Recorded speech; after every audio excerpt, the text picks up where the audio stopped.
Olá, sejam muito bem-vindos. Para a gente começar, imagine só o desafio, a tarefa de anunciar uma mensagem numa das cidades mais ricas, mais orgulhosas e, com certeza, mais intelectualizadas do mundo antigo. Essa cidade era Corinto, um verdadeiro centro do sucesso, sabe? Onde tudo girava em torno de comércio, status e filosofia. E é bem aí, no epicentro da glória humana, que o apóstolo Paulo chega com uma mensagem que, vamos ser sinceros, parecia um suicídio de marketing. E aqui está o ponto central, a tese de tudo. Olha só o que ele diz. A mensagem da cruz não era só difícil de aceitar. Ela foi, na verdade, intencionalmente pensada para ofender o orgulho humano. É um paradoxo divino, feito para bater de frente com as duas maiores visões de mundo daquela época, a busca por poder e a busca por sabedoria. Para a gente entender isso bem, vamos seguir um roteiro. Primeiro, vamos analisar esse paradoxo central. Depois, a gente vai ver por que a cruz era um escândalo para os religiosos e, ao mesmo tempo, uma loucura para os seculares.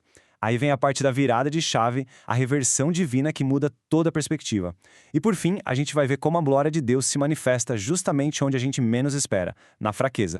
Ok, vamos mergulhar nisso de cabeça. No primeiro século, a coisa era bem dividida. De um lado, você tinha os judeus, que esperavam um Messias todo-poderoso. Do outro, os gregos, que queriam sistemas filosóficos, lógicos. Sabe? E a mensagem da cruz? Ela não tentava agradar nenhum nem outro. Pelo contrário, ela confrontava os dois. Perceba o choque de mundos aqui. De um lado, os judeus queriam sinais, um Messias que chegasse com poder e esmagasse Roma. Do outro lado, os gregos buscavam a sofia, a sabedoria de um discurso elegante, que fizesse sentido para o intelecto. A mensagem de um Salvador pregado numa cruz era o exato oposto do que os dois grupos estavam procurando. Vamos olhar agora para o primeiro grupo, o pessoal religioso. Para eles, a cruz não era só uma decepção, era um escândalo profundo. É por isso que Paulo escreve que Cristo crucificado é um escândalo para os judeus. E a palavra que Paulo usa em grego aqui, ela é a chave de tudo. É escândalo. Isso não significa só um obstáculo, uma barreira. A origem dessa palavra descreve o gatilho de uma armadilha, uma isca. Isso revela uma intenção, né? A cruz não foi um acidente, mas uma armadilha divina para expor o orgulho da autojustificação, aquela tentativa de chegar a Deus pelos próprios méritos. Pensa bem.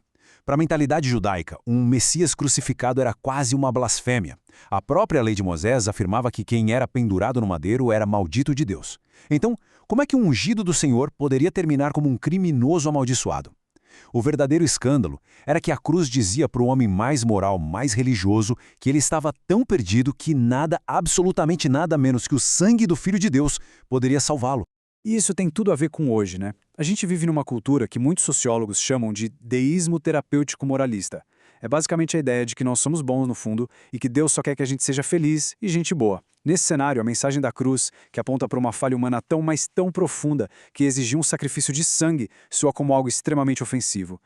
Bom, se os judeus tropeçavam na cruz por questões teológicas, os gentios a rejeitavam por razões intelectuais. Para eles, a mensagem da cruz era pura e simplesmente loucura. A palavra grega aqui é moria, e é daí que vem a nossa palavra morônico. Ela não significa só uma ideia boba, ela significa estupidez absoluta. Para a mente sofisticada dos grego-romanos, era o cúmulo da irracionalidade. Mas por que era loucura? Primeiro, a crucificação era uma morte reservada à escória da sociedade.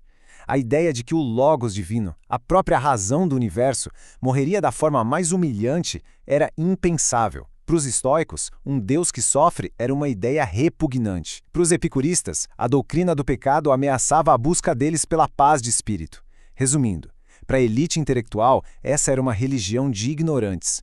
E de novo a gente vê um eco disso nos nossos dias. O cientificismo moderno, que exige prova empírica para tudo, meio que debocha da fé. O pós-modernismo se ofende com a exclusividade de Cristo. Acha uma arrogância dizer que ele é o único caminho. A fé muitas vezes é vista como algo que tem que se curvar diante da razão humana. Mas é aqui que a história tem uma virada de 180 graus. Diante de um evangelho que é escândalo para uns e loucura para outros, como é que alguém pode acreditar nisso? A resposta de Paulo é uma jogada de mestre. A chave está toda nessa frase, mas para os que foram chamados é aqui que o jogo vira. Aquilo que parecia repulsivo, de repente é visto sob uma nova luz. É nesse ponto que Paulo subverte tudo. Ele não tenta defender a cruz usando os padrões do mundo. Ele vira a mesa completamente. O que o mundo chama de loucura é, na verdade, a mais profunda sabedoria de Deus. E o que parece a fraqueza mais absoluta é, na verdade, o poder supremo de Deus em ação. Na teologia, isso tem um nome: vocação eficaz. A ideia é que para quem está de fora, a cruz sempre vai parecer um escândalo ou uma loucura. Mas para aqueles que são chamados por Deus, é como se os olhos se abrissem. A mesma pedra de tropeço é vista como a base do poder de Deus, e a aparente estupidez se revela como a sabedoria mais profunda que existe. E isso nos leva à aplicação final de tudo isso: a glória que a gente encontra na fraqueza. É uma lógica que vai contra tudo, absolutamente tudo que a nossa cultura prega. E esse padrão se repete, não é um acidente, é o método de Deus, é deliberado. Ele intencionalmente escolhe o que o mundo despreza. E por quê? Para que no final das contas nenhuma glória vá para o esforço ou para a sabedoria humana, mas somente para Ele. E este é o ponto que redefine tudo. As nossas fraquezas, as nossas frustrações, os nossos sofrimentos, eles não são sinais de fracasso. A cruz nos ensina que o poder de Deus se aperfeiçoa na fraqueza. Nossas vulnerabilidades não são provas de que Deus nos abandonou, mas são o palco exato onde a graça e o poder de Deus se manifestam com mais clareza. Isso nos deixa com uma pergunta bem desconfortável. Enquanto o mundo aplaude heróis que não têm vulnerabilidade nenhuma e busca eliminar qualquer tipo de fraqueza, a mensagem da cruz aponta na direção totalmente oposta.